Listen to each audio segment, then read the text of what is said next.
Soldiers slash veterans of Reddit, what is something they don't tell you about the military? It's made up of the gayest straight dudes and the straightest gay dudes you've ever met. My squad leader came knocking on my door once wearing nothing but a gas mask and boots saying, "Luke, I'm your father."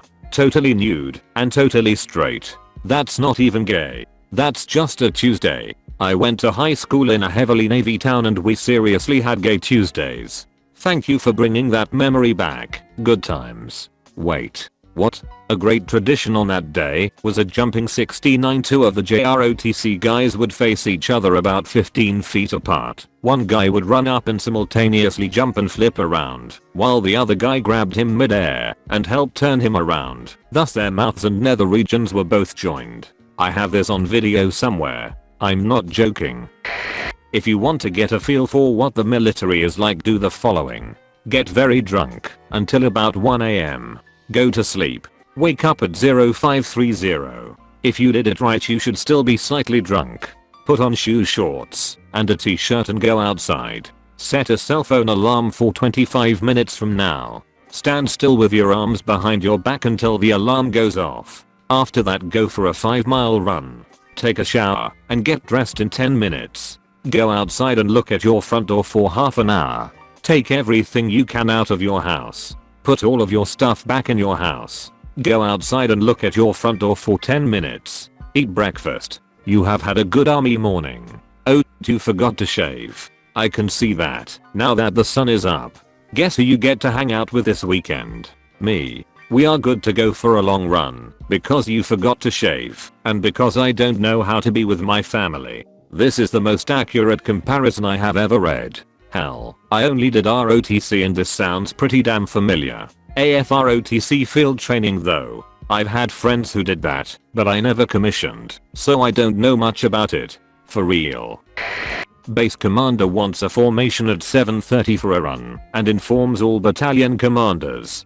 Battalion commanders inform their company commanders to have their soldiers ready at 7 o'clock to make sure that absolutely no one is late. Company commanders instruct their platoon leaders to be in formation ready for the run at 6:45. Platoon leaders, wanting to be sure that their soldiers are ready in plenty of time, tell their platoon sergeants to have their people in formation at 6:30. Squad leaders get these instructions from the platoon sergeant and tell their soldiers to be standing in formation at 6:15. Soldiers get to formation at 6:15 and spend the next hour and 15 minutes standing in the same spot wondering about the choices they made in their lives. This is real. There's a saying in my army, rush to wait, wait to rush. I've waited a whole hour before thanks to this. Hurry up and wait, we call it in the UK. Hurry up and wait is what we say in Illinois too, at least. I've never heard rush to wait. Marines say this, can confirm. USAF, hurry up and wait. Same with the army. You will get yelled at for not knowing how to do something that you haven't been trained for yet. The highest ranking people aren't necessarily the best out there. They may just have managed to stay in a long time. You can't quit, and they'll only fire you if you do something criminal. All other bad behavior just results in punishment. Oh, you got promoted? Great. Now go clean something. Sleep will become more enjoyable than sex. You will travel the world. At least some of the worst parts of it, anyway. Most of the time you will travel to parts of the world that you had hoped to avoid visiting. Notably those parts where people actively want to kill you, whatever those might be for any given generation. Occasionally you will get to go to places like Germany or Japan, if you are into that, and really enjoy those times. Can confirm. Hit Germany and loved it, then deployed and hated lol. It amuses me that this hope to avoid visiting, notably those parts where people actively want to kill you, is directly followed by get to go to places like Germany or Japan and really enjoy those times. It really puts your statement of whatever those might be for any given generation into perspective. Can confirm. Last thing I remember was getting my orders to Germany. Came out of that blackout when I was just about to mention Japan, where my brother was stationed only a few years ago. He says it was one of the better time he had in the Marine Corps.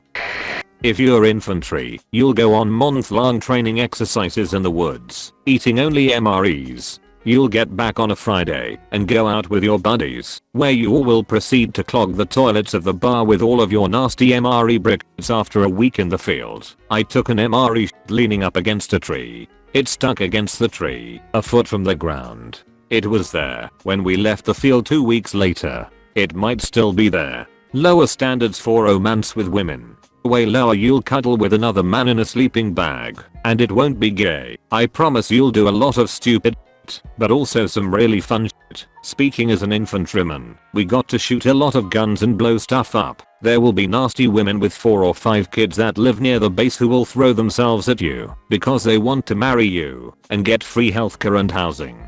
Don't do anything. Buy a car, drink, look for girls anywhere near a military base. It's all a scam designed to separate 18-year-olds from their money. Edited by adding more stuff. If I could bang car dealerships within 10 miles of the front gate of any military base. Almost, I would. Brazen thieves and cutthroats, all of them. I grew up near a fort. The fort commander, is that the right term?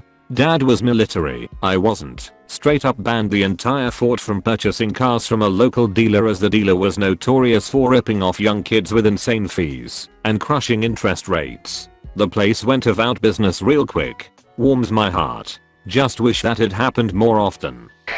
You get a military discount at Hot Topic. That's why it's the only place I get jeans. I spend way too much money on Sailor Moon crap there. I have a routine of every year. I wait for a solid sale. I get the 2 for whatever and use my discount. Each pair roughly lasts 6 months. Rinse, repeat. I usually only pay around 40 to 50. That gives me a boner. Your jeans last 6 months. Seriously, if my levy don't last 7 years I'm disappointed and was probably using power tools while drinking. I love my Levis. Maybe less with all the boners. There's a way wider range of jobs than most people realize. Everyone wants to be a sniper or drive a tank, but the military has way more regular support jobs than it has combat jobs. Most people work in hours, technical support, as mechanics, etc. Also the compensation is way better than people let on. I always tell people this, plus I don't think the civilian world is remotely aware of the concept of bar. Made $90k a year in San Francisco as an E6. I've a friend in the Navy whose salary isn't as high, but he gets stipends for a lot of that don't count as income.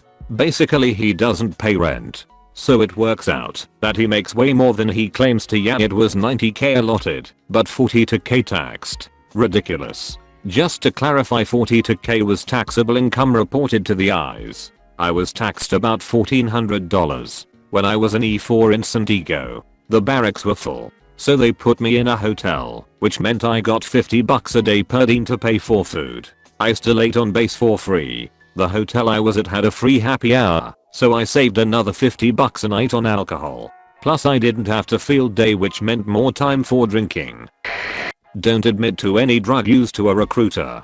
They can't prove it unless you have been busted or caught. I had a Navy recruiter just start chatting me up in the hallway at school once. I was 16 and they were recruiting in the lunchroom. He said, "When is the last time you smoked marijuana?" I said, "I've never smoked marijuana." And we proceeded to get into a full-on argument. I said, "I have asthma. I can't smoke anything. I've never even smoked a cigarette." And he said, "Don't tell the recruiter about your asthma. You told him you've never blazed and he started arguing with you about it? What the hell? Kid, when was the last time you smoked?" Never, sir. Sorry, you're not dank enough for our branch." Takes pamphlet out of your hand and puts it back in his coat pocket. Takes pamphlet from hands, proceeds to roll a joint and blows the smoke into his face. Asthma, you say? Just how stupid everything really is. How unfathomably stupid some shit really is. Motor pool closeout? Let's get the entire platoon down to spend 2 hours making sure every vehicle is lined up perfectly with the vehicle next to it, so that they will look good for when no one is around on the weekend to look at them. F***ing waste of time. End of the week formation is the final f*** you the army will give you after another shitty week. Doesn't matter if you are a cherry private or SFC, you gotta go to formation Friday afternoon so 1SG, battery commander, and battalion commander can all take turns saying the same shit over the course of an hour or two, reminding you that drinking and driving, smoking weed, and beating your wife are all bad things. To piggyback on that last sentence, people will still go and do all that anyways even on the same day they were told not to, which is why they have to say it, so they can't be held liable. Source: I was in command, and I'm not getting relieved, because some f***head can't do the right thing. The military is full of honorable people, but for every one of those there's also a clown. Just to be clear, I also cared deeply for my soldiers, and I'm proud to have served with each and every one of them. While these safety briefs protected my peers and me from liability, they were also heartfelt. My grandpa was in Korea, and he told of some f***ed up. He summed it all up by saying this: they tell you, in all those ads you see, that you'll see the world and say they're gonna make you strong and give you skills. They'll try and stir up some American pride in you, say that they'll give your life a purpose, just to get you to enlist. The only thing they'll never tell you about is the screams. You kill a man, and he don't die right away. He bleeds out, or collapses, wailing for help that'll never come, cause his mates are lying a few feet away. It's why I quit. My grandfather never talked about his time in the Marines. He was deployed twice to Korea, and is a part of the chosen few.